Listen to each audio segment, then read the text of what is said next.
కీమోథెరపీకి సంబంధించి చాలామంది ఈ ట్రీట్మెంట్ కీమోథెరపీ తీసుకునే వాళ్ళలో హెయిర్ ఫాల్ ఎక్కువగా అవుతుంది, తర్వాత సివియర్ వామిటింగ్స్ అనే వాళ్ళకి అవుతుంటాయి అని చెప్తుంటారు. అందరిలో ఇలాంటి సిచ్యువేషన్స్ ఉంటాయా?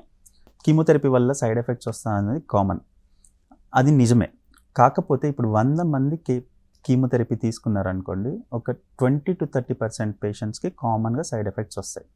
అది కూడా మనం క్యాన్సర్ కీమోథెరపీ ఏ క్యాన్సర్కి ఇస్తున్నాం, స్టేజ్ ఏంటిది అన్న దాన్ని బట్టి మనం డిఫరెంట్ టైప్స్ ఆఫ్ కీమోథెరపీస్ ఇస్తామన్నమాట. అన్ని క్యాన్సర్స్లో ఇచ్చే కీమోథెరపీతోని సైడ్ ఎఫెక్ట్స్ సిగ్నిఫికెంట్గా ఉండకపోవచ్చు. కామన్గా మనం బ్రెస్ట్ క్యాన్సర్లో వాడే కీమోథెరపీతోనైతే కొన్ని సైడ్ ఎఫెక్ట్స్ ఉంటాయి. పర్టికులర్గా అక్కడ హెయిర్ ఫాల్ కానీ వామిటింగ్స్ కానీ ఎక్కువగా ఉండే అవకాశం ఉంటుంది. బట్ ఇప్పుడు వామిటింగ్స్కి ఉన్న మెడిసిన్తోని అసలు వామిటింగే వచ్చే ఛాన్స్ లేదు. ఒక్క హెయిర్ ఫాల్ని అయితే రిలేటివ్గా ప్రివెంట్ చేయడం బ్రెస్ట్ క్యాన్సర్లో కష్టమైన విషయం, కానీ వేరే క్యాన్సర్స్లో ఏదైతే కీమోథెరపీ యూజ్ చేస్తామో దాంతో కూడా హెయిర్ ఫాల్ ఉండకపోవచ్చు. ఓన్లీ లైక్ ఇంతకుముందు చెప్పుకున్నట్టు 100లో ఒక 10-20% ఆఫ్ 30 మందికి కొంచెం హెయిర్ ఫాల్ ఉండొచ్చు, బట్ అది కూడా ఉండకపోవచ్చు మెజారిటీ ఆఫ్ ద క్యాన్సర్స్లో ఏదైతే కీమోథెరపీ ఇస్తున్నామో దాంతో.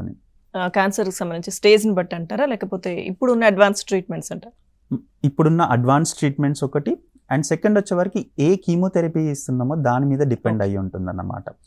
ఓన్లీ బ్రెస్ట్ క్యాన్సర్లో ఇచ్చే కీమోథెరపీ ట్రీట్మెంట్తోని కొంచెం రిలేటివ్గా సైడ్ ఎఫెక్ట్స్ ఉండొచ్చు, బట్ వేరే క్యాన్సర్స్లో ఇచ్చే కీమోథెరపీతోని అంత సైడ్ ఎఫెక్ట్స్ ఎక్కువ ఉండకపోవచ్చు అని అంటుంది. సో క్యాన్సర్ వన్స్ ట్రీట్మెంట్ అనేది తీసుకున్న తర్వాత కంప్లీట్గా మీరు చెప్పిన అన్ని రకాల డిసీజ్కి సంబంధించి వాళ్ళు ఏ స్టేజ్లో ఉన్నారో అన్ని రకాల ట్రీట్మెంట్స్ అయిన తర్వాత క్యాన్సర్ మళ్ళీ వచ్చే అవకాశాలు ఎంతవరకు ఉంటాయి?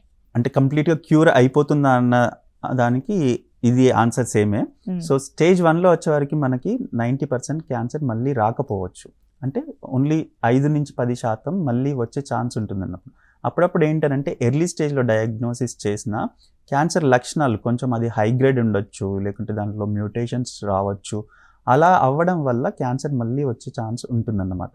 సో 90-95% నయం అయిపోయినా 5-10% మళ్ళీ వచ్చే ఛాన్స్ స్టేజ్ 1లో ఉంటుంది.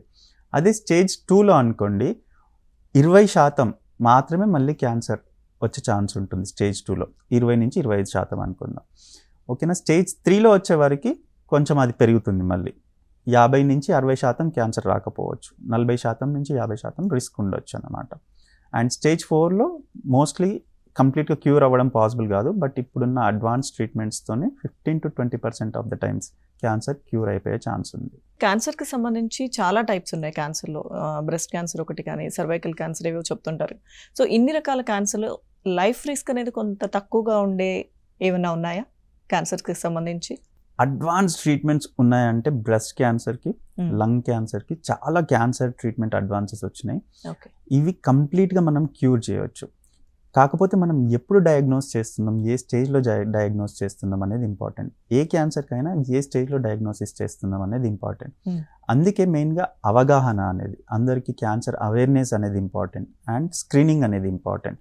ఇవి మనం రెగ్యులర్గా చేస్తూ ఉంటే మనకి ఎర్లీ స్టేజ్లో డయాగ్నోస్ అయ్యి కంప్లీట్గా క్యూర్ అనేది పాసిబుల్ అవుతుంది.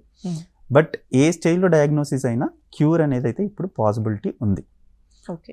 ఏ క్యాన్సర్కైనా చాలా తక్కువ క్యాన్సర్స్, కొన్ని క్యాన్సర్స్ ఉన్నాయి ఇప్పటికీ, లైక్ ప్యాంక్రియాటిక్ క్యాన్సర్స్ కానీ కొలాంజియోకార్సినోమాస్ కానీ ఎంత రీసెర్చ్ చేసినా ఇప్పుడు కంప్లీట్గా ఇంకా క్యూర్ అనేది పాసిబిలిటీ లేకుండా ఉంది.